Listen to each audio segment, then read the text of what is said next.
Tonight, the city of Chattanooga is in search of a new police chief. Chief Freeman Cooper's last day on the job is tomorrow. Tonight, the city council voted on not to keep Cooper on as a contract worker after he retires March 31st. Cooper has been on the police force for 28 years when he was sworn in as a Chattanooga police officer as chief in January of 2007. He was diagnosed with cancer in August of that same year and has been under fire for the handling of issues within the department, including the eventual demotion of Jeannie Snyder. Cooper announced his plan to retire at the beginning of this month, and that's when Mayor Ron Littlefield asked him to stay on as a contract worker. News Channel 9's Calvin Sneed is following this developing story. He has more on the council's decision not to keep Cooper on the payroll. Calvin. Kim, many council members have called the mayor's plan double dipping. Tonight, every single member had their say before voting to part ways with the chief. Numerous conversations with supportive police officers in favor of continuing with Chief Cooper.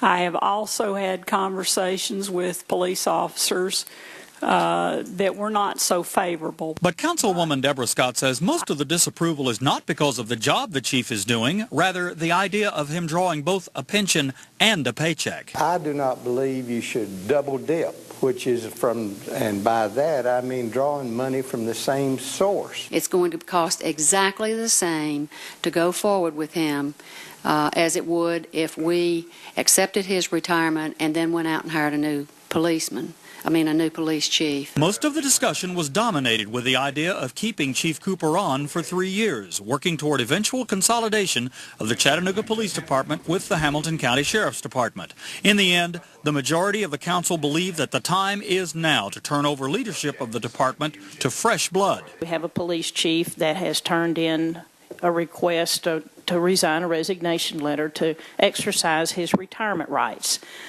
And the DROP program was set up to encourage retirement in a certain time frame of service so that others within that department could move up and be placed in leadership roles. Sometimes when something is difficult to do, it's best to do it quickly.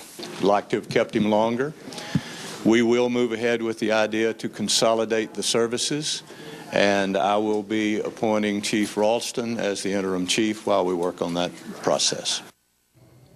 The council first voted on a measure to amend Cooper's contract from 3 years to 1 year, but that motion failed 5-4. Then council members voted on the original 3-year contract, which also failed by a vote of 6-2.